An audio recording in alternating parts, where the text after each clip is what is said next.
साथियों नमस्कार। आज हम एक बहुत महत्वपूर्ण विषय पर चर्चा करने जा रहे हैं। कुछ गुण जो कि एक पीढ़ी से दूसरी पीढ़ी में स्थानांतरित होते हैं आनुवंशिक गुण कहलाते हैं और ये लाखों वर्षों से पीढ़ी दर पीढ़ी सुरक्षित रहते हैं। इन आनुवंशिक गुण को कुछ विशिष्ट अणु स्थानांतरित करते हैं। आज हम उनकी चर्चा करने जा रहे हैं। ये जो आनुवंशिक गुण हैं वो कोशिका की नाभिक में उपस्थित क्रोमोसोम के माध्यम से एक पीढ़ी से दूसरी पीढ़ी में स्थानांतरित होते हैं। क्रोमोसोम है वो कोशिका की नाभिक में उपस्थित रहते हैं। ये जो क्रोमोसोम है वो प्रोटीन तथा न्यूक्लिक अम्ल से मिलकर के बनते हैं। ये जो न्यूक्लिक अम्ल है प्रोटॉन जो क्रोमोसोम को बनाते हैं वो दो प्रकार के होते हैं। इनमें से एक को डीएनए यानी डीऑक्सी राइबो न्यूक्लिक अम्ल कहते हैं। एक बार दोबारा सुन लीजिए, डीऑक्सी राइबो न्यूक्लिक अम्ल अंग्रेजी में है डीऑक्सी राइबो न्यूक्लिक एसिड तथा दूसरा होता है आरएनए यानी राइबो न्यूक्लिक अम्ल यानी राइबो न्यूक्लिक एसिड। ये दो न्यूक्लिक अम्ल हैं। ये आनुवंशिक गुणों के लिए उत्तरदायी होते हैं। इनमें डीएनए मुख्य है। आइए अब हम इनके रासायनिक संगठन की बात करते हैं। ये रासायनिक रूप से क्या होते हैं। तो जो डीएनए है वो रासायनिक रूप से न्यूक्लियोटाइडों की लंबी श्रृंखला वाले बहुलक होते हैं। क्या होते हैं ये? न्यूक्लियोटाइडों की लंबी श्रृंखला वाले बहुलक होते हैं, इसलिए हम इन्हें पॉलीन्यूक्लियोटाइड भी कहते हैं। इनके जल गठन से निम्न चीजें बनती हैं। क्या क्या बनता है? जल गठन के उपरांत इनमें पेंटोज शर्करा बनती है। दूसरा फास्फोरिक अम्ल बनता है। नाइट्रोजन युक्त क्षार बनते हैं जो नाइट्रोजन युक्त विषम चक्रीय यौगिक होते हैं। अर्थात ये जो आरएनए और डीएनए हैं ये इन तीन चीज़ों से मिलकर बने होते हैं। एक तो पेंटोज शुगर, फास्फोरिक एसिड और नाइट्रोजनस बेस। अब हम एक एक करके पहले हम छोटी छोटी इकाइयों को देखेंगे, इसके बाद फिर हम उसकी समग्र संरचना को देखेंगे। पहले हम उस डीएनए की एक एक इकाई के संबंध में चर्चा करते हैं। तो जो डीएनए में शर्करा अर्धांश इकाई बीटा D2 डीऑक्सी राइबोज होती है, इसकी संरचना फ्रक्टोफ्यूरानोज संरचना होती है। ये होती है, देखिए, बीटा D2 डीऑक्सी राइबोज। इसमें जो राइबोज शुगर है इसका जो दूसरे कार्बन का है OH समूह है उसके डीऑक्सीडेशन हो गया है, यानी इसमें OH की जगह पे H आ गया है। आपको ये ध्यान रखना है 2 डीऑक्सी राइबोज है, यानी राइबोज शुगर के सेकंड नंबर के कार्बन पर जो एक OH समूह जुड़ा होता है उसकी ऑक्सीजन निकल गई होती है, इसलिए उसको हम डीऑक्सी राइबोज शुगर कहते हैं। आरएनए में बीटा D राइबोज शुगर होती है। तो देखिए दोनों में थोड़ा सा अंतर है। इसमें भी फ्रक्टोफ्यूरानोज संरचना होती है इसकी। इसमें भी जो पेंटोज शुगर है इसमें देखिए सेकंड नंबर में भी OH आपका ज्यों का त्यों जुड़ा है, यानी बीटा D राइबोज में यदि हम सेकंड नंबर के कार्बन से जो OH समूह जुड़ा है उसको H से चेंज कर दें तो ये बन जाती है बीटा 2 डीऑक्सी राइबोज शुगर। इन दोनों में केवल H और OH का अंतर पाया जाता है, बाकी की संरचना दोनों की सेम होती है। ये आपको संरचना समझने में आसानी के लिए इतना याद कर लेना है आपको कि सेकंड नंबर का कार्बन है उसमें H और OH का चेंज हो।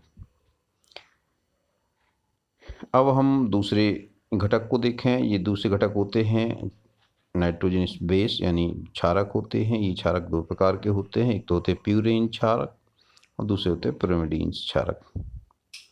ये संख्या में कुल 5 होते हैं। इसमें 2 प्यूरीन क्षारक होते हैं। पहला है एडेनिन, इसका संक्षेप में नाम है कैपिटल A। इसकी संरचना यहाँ आपको दिखाई जा रही है, ये एडेनिन की संरचना है। दूसरा क्षारक है ग्वानीन। ये यहाँ पे ग्वानीन की संरचना है, इसका स्मॉल हमारे सबसे संक्षिप्त रूप है कैपिटल जी। यहाँ पे आप देख सकते हैं इनमें एक कार्बोनिल समूह रहता है इसमें, और एक एमीन समूह है, और बाकी 1 2 3 अन्य नाइट्रोजन यानी एमीन समूह है। इनमें एक एक नाइट्रोजन है। जो पिरिमिडीन से क्षार होते हैं वो 3 होते हैं। पिरिमिडीन से क्षारों में पहला है साइटोसिन, इसका संक्षेप में हम इसको सी से व्यक्त करते हैं, और इसकी संरचना ये है साइटोसिन। और चौथा है थायमीन, इसको टी से प्रदर्शित करते हैं, इसकी संरचना ये यहाँ पर दिखाई गई है। और पांचवा आपका जो क्षार है वो है यूरेसिल। यहाँ आपको ध्यान रखना है डीएनए में ऊपर की 4 होते हैं, यानी एडेनिन, ग्वानिन, साइटोसिन और थायमीन। ये जो 4 क्षार हैं ये डीएनए का हिस्सा होते हैं, जबकि आरएनए में एडेनिन, ग्वानिन, साइटोसिन और यूरेसिल होता है। यहाँ पर आरएनए में थायमीन की जगह पे यूरेसिल आ जाता है, इतना ही अंतर है।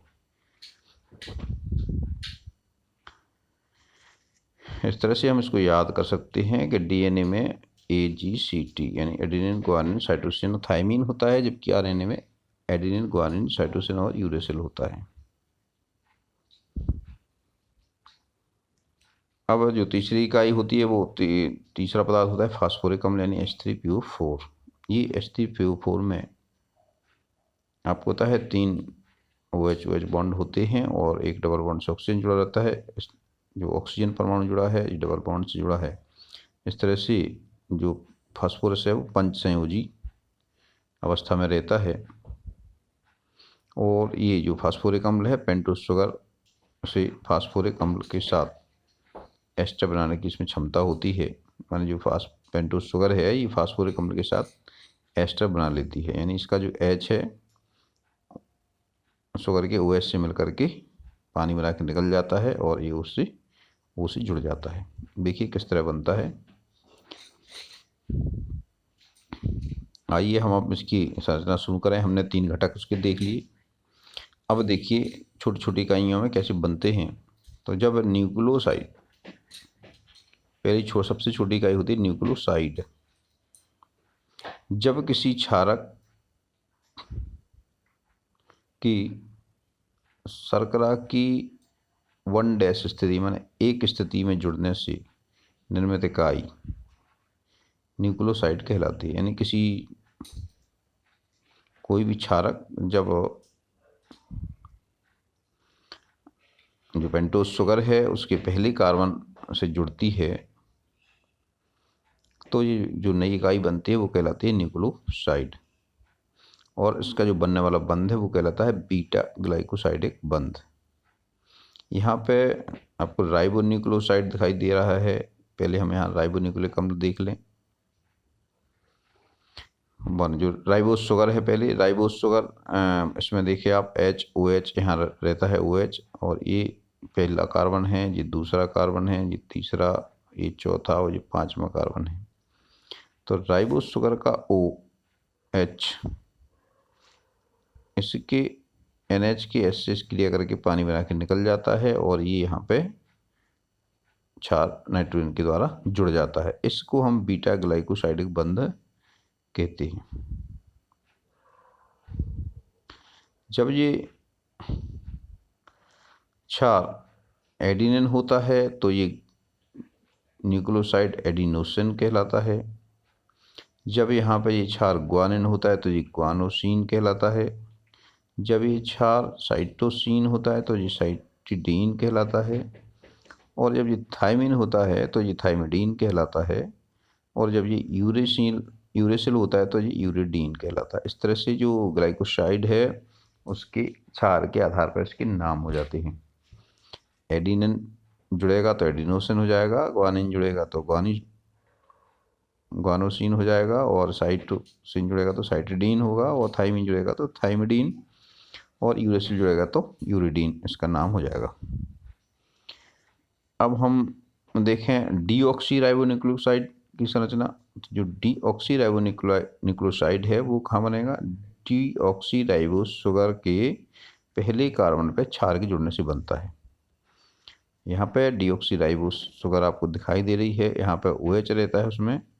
देखिए, ये पहला कार्बन, ये दूसरा कार्बन, तीसरा, चौथा, पांचवा। यहाँ पे डीऑक्सीराइबोज में सेकंड नंबर के कार्बन में, वो सेकंड नंबर के कार्बन से जो OH जुड़ा होता है उसको H के द्वारा प्रतिस्थापित कर दिया जाता है, तो ये हो जाती है डीऑक्सीराइबो शुगर। अब इसके जो OH बॉन्ड है, इस जो OH बना है, OH और क्षार के NH समूह में से H निकाल के पानी बन जाता है और ये सीधा से जुड़ जाता है, तो ये बीटा ग्लाइकोसाइडिक बंध बन जाता है। तो इस जो डीऑक्सीराइबो शुगर से बनने वाले डीऑक्सीराइबो न्यूक्लियोसाइड्स के नाम क्षारों के नाम पे इस तरह हो जाएंगे: डीऑक्सीराइबो एडेनोसिन, डीऑक्सी एडेनोसिन, डीऑक्सीसाइटिडीन, डीऑक्सीथाइमिडीन और डीऑक्सीयूरिडीन।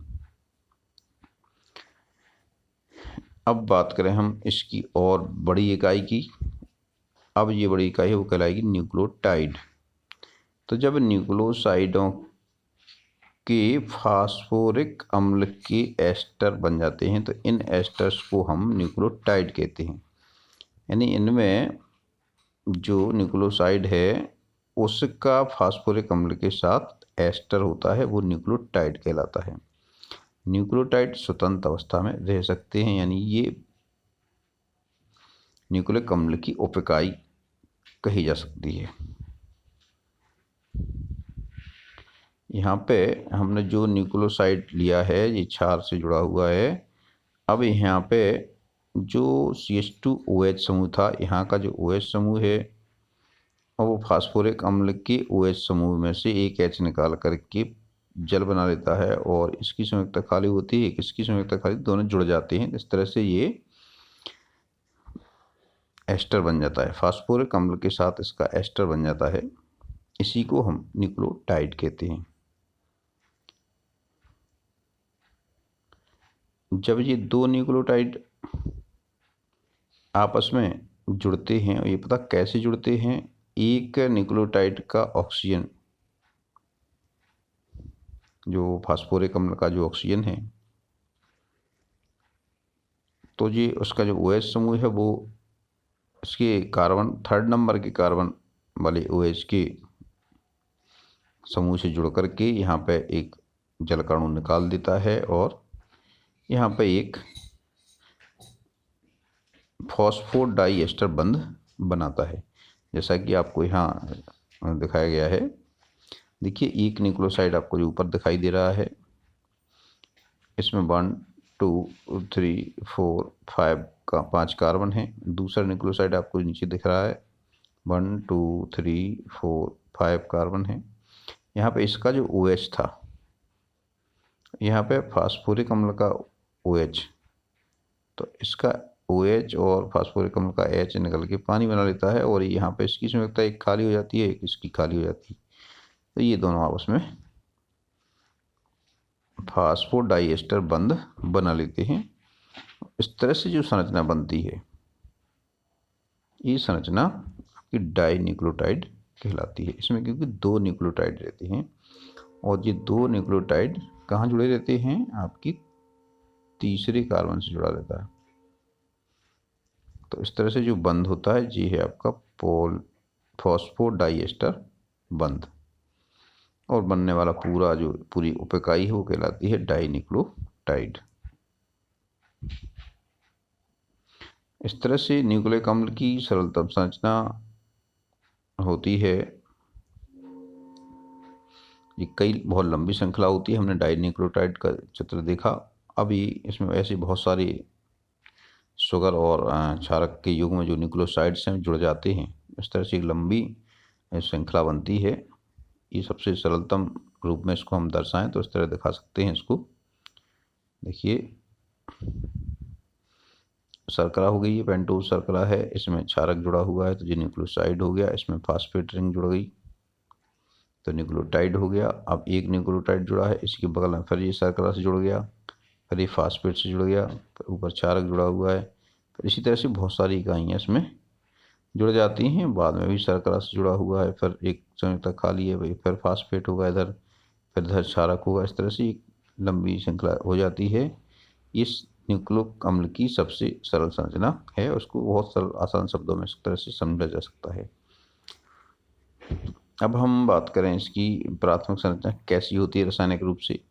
ये तो हमने यहाँ शब्दों में लिखा, आप देखिए यहाँ पे फॉर्मूले को कैसे अपन लिखेंगे। यहाँ पे देखिए, यहाँ आपको दिख रहा है एक न्यूक्लियोटाइड है, ये आपको B1 B2 B3 से हमने बेस दिखाए हैं, यानी ये नाइट्रोजनस क्षार हैं।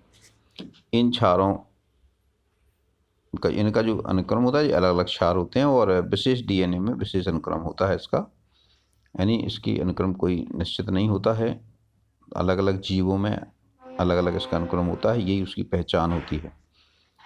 तो यहाँ पे डीऑक्सी राइबो शर्करा बनी हुई है, इसमें आपका एस्टर बॉन्ड बना है, ऊपर CH2 के बाद एक बॉन्ड लगा हुआ है। इसके बीच बारे से देखें आप, यहाँ भी वही है, डीऑक्सी राइबो शर्करा है। आप यहाँ पर देखिए, ये फॉस्फेट बॉन्ड बना है आपका, ग्लाइकोसाइडिक बीटा ग्लाइकोसाइडिक बंध बना हुआ है तीसरे कार्बन पे। फिर इसी तरह से अपन नीचे देखेंगे, तीसरी जो इकाई है उसका इसके तीसरे कार्बन पर जुड़ा हुआ है। इस तरह से क्रमानुसार ये इसके तीसरे पे और अगला वाला इसके तीसरे पे जुड़ा होगा। इस तरह से J5 और थर्ड कार्बन के मध्य में ये बॉन्ड बना रहता है। इस तरह से एक लंबी श्रृंखला हमें प्राप्त होती है। ये जो बॉन्ड बीच बीच में बने हुए हैं, ये इसको जोड़ने का काम करते हैं, और इसमें जो क्षारों का अनुक्रम होता है वो विशिष्ट होता है। ये जो DNA तथा RNA है, इनकी जो प्रकृति है, उनकी गुण हैं, ये अणु में प्यूरीन तथा पिरामिडीन क्षारकों की विशिष्ट अनुक्रम पर आधारित होते हैं। यानी इनके जो B1 B2 B3 हमने यहाँ शो किए हैं, इनकी जगह पे आपका एडेनिन होगा या ग्वानिन होगा या थाइमिन होगा या साइटोसिन होगा या यूरेसिल होगा। इसके अनुक्रम पे ही ये निर्भर करता है कि उसके गुण क्या होंगे। यानी अलग अलग जीवों के RNA और DNA अलग अलग होते हैं। मुख्य रूप से DNA विशिष्ट होते हैं, प्रत्येक व्यक्ति का DNA अद्वितीय होता है। अब हम देखें द्वितीयक संरचना, तो डॉक्टर डेवी बार्टसन और फ्रांसिस क्रिक ने एक द्वितीयक संरचना इसके लिए सुझाई, और इसके लिए उनको सम्मिलित रूप से वाटसन, क्रिक और मॉरिस बिल्किस को 1962 में संयुक्त रूप से नोबेल पुरस्कार दिया गया था। और वाटसन और क्रिक ने DNA की द्विकुंडलित संरचना यानी double stranded helical structure of DNA प्रस्तावित किया। ये इसकी तुलना हम एक घुमावदार सीढ़ी से कर सकते हैं, और उस घुमावदार सीढ़ी में जिसमें जो रेलिंग होती है, यानी जो साइड की संरचना होती है, वो होती है शुगर और फास्फेट की एकांतर में जुड़ने से चैन बनती है। यानी जो सीढ़ी में आप जो रेलिंग होती है, वो जो रेलिंग है वो एकांतर क्रम में बंधित फास्फेट और डीऑक्सीराइबोज शुगर की बनी होती है, और सीढ़ी के बीच में जो डंडे होते हैं वो डंडे प्यूरीन पिरामिडीन बेस के एकांतर क्रम में जुड़ने से बनते हैं। और ये जो प्यूरीन और पिरामिडीन क्षार हैं, ये एक दूसरे से हाइड्रोजन बंधनों द्वारा जुड़े होते हैं। इनमें इनका अनुक्रम भी हम आगे समझाएंगे आपको। तो इसमें जो जुड़ने का क्रम होता है ये आपको ध्यान रखना है। ग्वानिन और साइटोसिन ही जुड़ते हैं हमेशा, यानी ग्वानिन और साइटोसिन के बीच में ही जुड़ता है, और ये एक दूसरे से 3 हाइड्रोजन बॉन्ड द्वारा जुड़ते हैं। ये बिल्कुल निश्चित रहता है। तो एडेनिन और थाइमिन भी आपस में जुड़ते हैं। अब ये नहीं है कि एडेनिन से ग्वानिन जुड़ जाए, ऐसा नहीं होता है। आपको ये ध्यान रखना है, ग्वानिन हमेशा साइटोसिन से जुड़ता है और एडेनिन हमेशा थायमिन से जुड़ता है। ये किसके लिए है? डीएनए के लिए। तो डीएनए में जी और सी का बॉन्ड होगा, वो 3 हाइड्रोजन बॉन्ड से जुड़ा होता है, जबकि एडेनिन और थायमिन 2 हाइड्रोजन बॉन्ड से जुड़े होते हैं, यानी डबल बॉन्ड से होते हैं, 2 हाइड्रोजन बॉन्ड होते हैं इनमें। तो डीएनए की जहाँ तक बात है, इसकी जो संरचना होती है वो हेलिकल होती है, द्विकुंडलित होती है, और इस कुंडली का व्यास होता है 20 एंगस्ट्रम। कितना होता है? इसका व्यास होता है 20 एंगस्ट्रम, और क्षार युग्मों के मध्य जो दूरी होती है वो 3.4 एंगस्ट्रम होती है। उनके बीच का जो एंगल है, जो कोण है, वो 36 डिग्री होता है। और लगभग प्रत्येक कुंडली में 10 न्यूक्लियोटाइड होते हैं। यहाँ पे संक्षेप में हमने यहाँ पर संरचना इसकी दिखाई है, आप यहाँ देख के थोड़ा समझने का प्रयास करिए। यहाँ पे देखिए, ये डीएनए की द्विकुंडलित संरचना हमने दिखाई है। यहाँ पे देखिए 2 स्ट्रैंड आपको, यानी 2 रज्जुएं दिखाई दे रहे हैं, 2 धागे इसको दिख रहे हैं। तो ये तो आपको पता है ये कैसे बने हैं। एक शुगर बनी है, पेंटोज शुगर, और फास्फेट से ये बने हुए हैं। शुगर और फास्फेट के एकांतर क्रम में जुड़ने से ये जो स्ट्रैंड बने हैं, यानी ये धागे बने हुए हैं। इन धागों के बीच में जो क्षार जुड़े हुए हैं, वो देखिए, ग्वानिन साइटोसिन से जुड़ा हुआ है ट्रिपल बॉन्ड से, इसके बाद फिर साइटोसिन ग्वानिन से जुड़ा है ट्रिपल बॉन्ड से, फिर थायमिन जुड़ा है एडेनिन से डबल बॉन्ड, और एडेनिन जुड़ा है थायमिन से डबल बॉन्ड पे, फिर थायमिन एडेनिन से जुड़ा है, फिर एडेनिन थायमिन से जुड़ा है, ग्वानिन साइटोसिन जुड़ा है। अच्छा, ये आपको ध्यान रखना है कि ये हमेशा, जैसे जहाँ पे ग्वानिन जुड़ा है उसके आगे साइटोसिन ही होगा, यदि यहाँ पे साइटोसिन जुड़ा है तो आगे ग्वानिन ही होगा।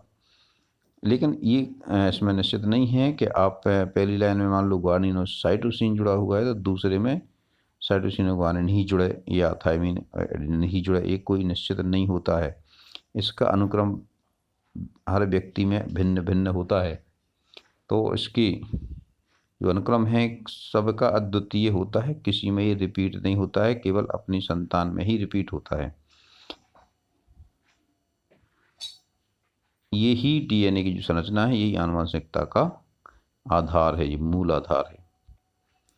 हम इसको इस तरह समझ सकते हैं, जो आनुवंशिकता है उसके केवल डीएनए पे बेस्ड होती है। आनुवंशिक सूचनाओं के संग्राहक का काम करता है डीएनए। लाखों वर्षों से ये प्रजातियों की विशिष्ट पहचान को बनाए रखने के लिए जिम्मेवार है। जैसे मनुष्य है तो मनुष्य की 2 आंखें होंगी, एक कान, 2 कान होंगे, नाक होगी, उसकी संरचना कैसी होगी? यदि वो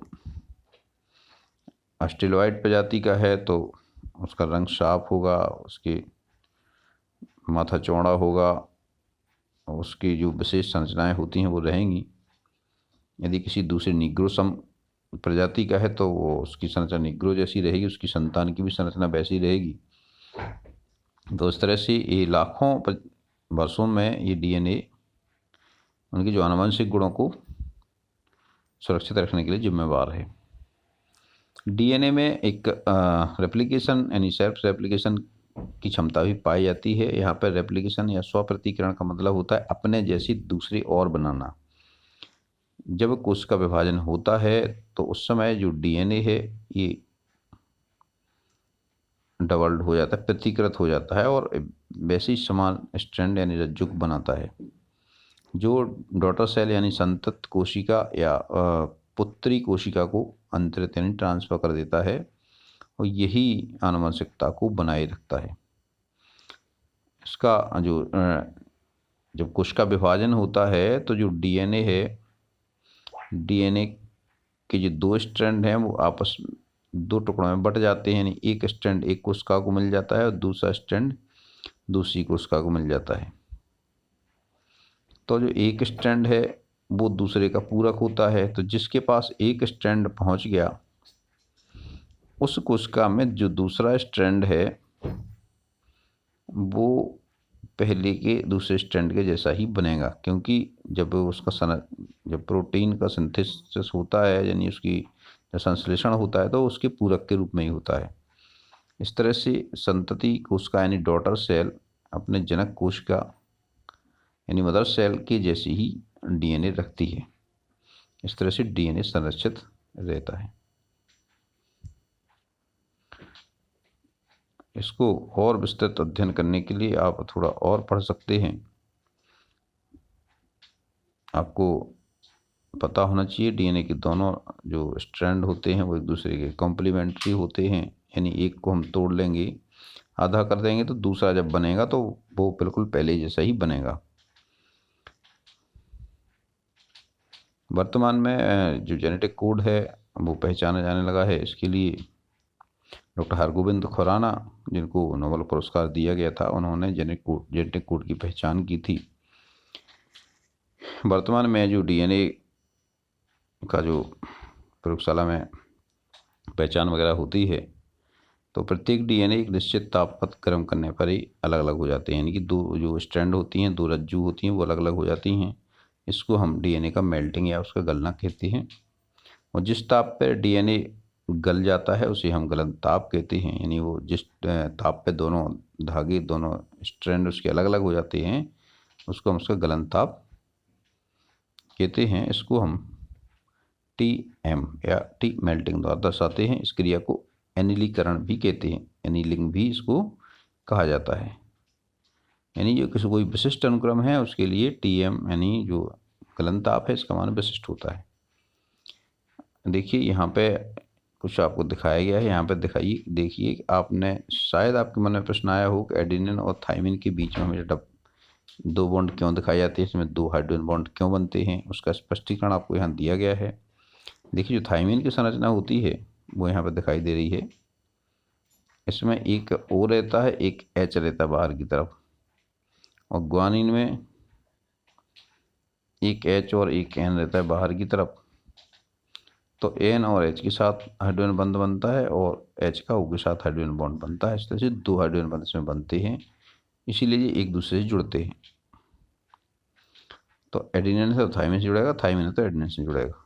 अब ये ग्वानिन से क्यों नहीं जुड़ पाएगा, इसके पीछे भी यहाँ पर देखिए आप, ग्वानिन से एडेनिन क्यों नहीं जुड़ेगा, इसलिए नहीं जुड़ेगा कि चूँकि ग्वानिन है तो इसमें आपको 3 परमाणु दिख रहे हैं, ऑक्सीजन, हाइड्रोजन, 2 हाइड्रोजन है, 1 ऑक्सीजन है, जो हाइड्रोजन बंध बना सकते हैं।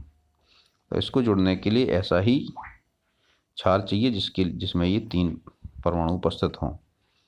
तो इसके लिए जो ग्वानिन है उसके लिए साइटोसिन उपस्थित है। इसमें देखिए एक O है जो इस H के साथ हाइड्रोजन बॉन्ड बनाता है, एक N इस H के साथ हाइड्रोजन बॉन्ड बनाएगा, इस O के लिए यहाँ पे एक H इसमें उपस्थित है। इस तरह से इसमें 3 हाइड्रोजन बॉन्ड होते हैं, इसीलिए ये इन्हीं क्रम से जुड़ते हैं। आइए अब हम बात करते हैं न्यूक्लिक अम्लों के कार्य की। तो जो न्यूक्लिक अम्ल हैं इनके जो 2 मुख्य कार्य हैं, एक तो है प्रतिलिपिकरण यानी रेप्लिकेशन, और दूसरा काम है प्रोटीन संश्लेषण का। तो जो प्रतिलिपिकरण आप समझ ही चुके होते हैं कि कोशिका के विभाजन में जब एक रज्जु अलग होती है तो जो मूल संतति कोशिका में एक रज्जु जाती है, एक स्ट्रैंड मूल कोशिका का संतति कोशिका में एक स्ट्रैंड ही जाता है और दूसरी में दूसरा स्ट्रैंड चला जाता है। जब प्रोटीन संश्लेषण होता है तो इसकी पूरक रज्जु यहाँ बन जाती है और दूसरे की पूरक रज्जु दूसरे में बन जाती है। इस तरह से ये जो संतति कोशिका है वो अपनी जनक कोशिका की जैसी ही होती है। तो ये काम रेप्लिकेशन कहलाता है। दूसरा काम होता है प्रोटीन संश्लेषण। तो जो डीएनए में विशिष्ट क्षारों का अनुक्रम होता है ये कोडित रहता है। ये कोडित आनुवांशिक सूचनाएं आरएनए के द्वारा प्रोटीन संश्लेषण को निर्देशित करती हैं कि किस तरह का प्रोटीन संश्लेषण होना है, यानी किस तरह का प्रोटीन बनना है। इनमें 2 पद होते हैं। पहला होता है अनुलेखन यानी ट्रांसक्रिप्शन। इसमें डीएनए क्षार का अनुक्रम पूरक आरएनए जिसे मैसेंजर आरएनए कहता है उसमें रहता है। तो जो मैसेंजर आरएनए है वो उसका प्रतिलिपिकरण होता है, इसी को ही हम अनुलेखन कहते हैं। तो जो पहला डीएनए है इसमें जो एक रज्जुक उसमें मिला होता है वो एक फॉर्म की तरह काम करता है, यानी एक टेम्पलेट की तरह काम करता है, और उसमें उसके मैसेंजर आरएनए उसमें जुड़ जाता है। तो जो मैसेंजर आरएनए है वो डीएनए का पूरक बनता है, लेकिन इसमें एक और चेंज आता है, क्योंकि आरएनए में यूरेसिल होता है जबकि डीएनए में थाइमिन होता है। तो इसका आरएनए का यूरेसिल थाइमिन से माने डीएनए की थाइमिन से चेंज हो जाता है और मूल डीएनए की प्रतिकृति बन जाता है। दूसरा होता है अनुवादन यानी ट्रांसलेशन। मैसेंजर आरएनए कोशिका द्रव्य में जो स्थानांतरण आरएनए होता है उसकी सहायता से प्रोटीन का संश्लेषण करता है, इसको ही हम अनुवादन कहते हैं। आरएनए की संरचना की बात करें तो आरएनए की संरचना सिंगल स्ट्रैंडेड होती है, यानी उसमें केवल एक ही रज्जुक होती है। कभी कभी जब उसकी डबल संरचना यानी द्वितीयक संरचना होती है तो वो उसी रज्जु के मुड़ने से बनती है, अर्थात उसमें केवल एक ही स्ट्रैंड होता है, वही मुड़ जाता है, द्वितीयक संरचना बन जाती है। अब आरएनए को प्रकार समझ लें संक्षेप में। आरएनए दो प्रकार के होते हैं मुख्य रूप से। कुछ जीव ऐसे होते हैं जिनमें डीएनए होते ही नहीं है, उनमें केवल आरएनए ही उपस्थित होता है। जिनमें केवल आरएनए उपस्थित होता है तो उनमें आरएनए ही आनुवांशिक क्रियाविधि में प्रयुक्त होता है, आनुवांशिक गुणों का वाहक होता है। इसलिए इस तरह के आरएनए को हम आनुवांशिक आरएनए या जेनेटिक आरएनए भी कहते हैं। लेकिन जिन जीवों में डीएनए और आरएनए दोनों उपस्थित होते हैं उसमें आरएनए आनुवांशिक गुणों की क्रियाविधि में भाग नहीं लेता है, यानी वो आनुवांशिकता का वाहक नहीं होता है, तो ऐसे आरएनए को हम नॉन जेनेटिक यानी अनानुवांशिक आरएनए कहते हैं। और ये अनानुवांशिक आरएनए है वो तीन प्रकार के होते हैं। एक तो होता है मैसेंजर आरएनए यानी संदेश वाहक आरएनए। ये राइबोसोम तथा कोशिका द्रव्य में पाए जाते हैं और ये डीएनए कोड की सूचनाओं को लेकर के प्रोटीन संश्लेषण में सहायक होते हैं। दूसरे होता है राइबोसोमल आरएनए। Ribosomal RNA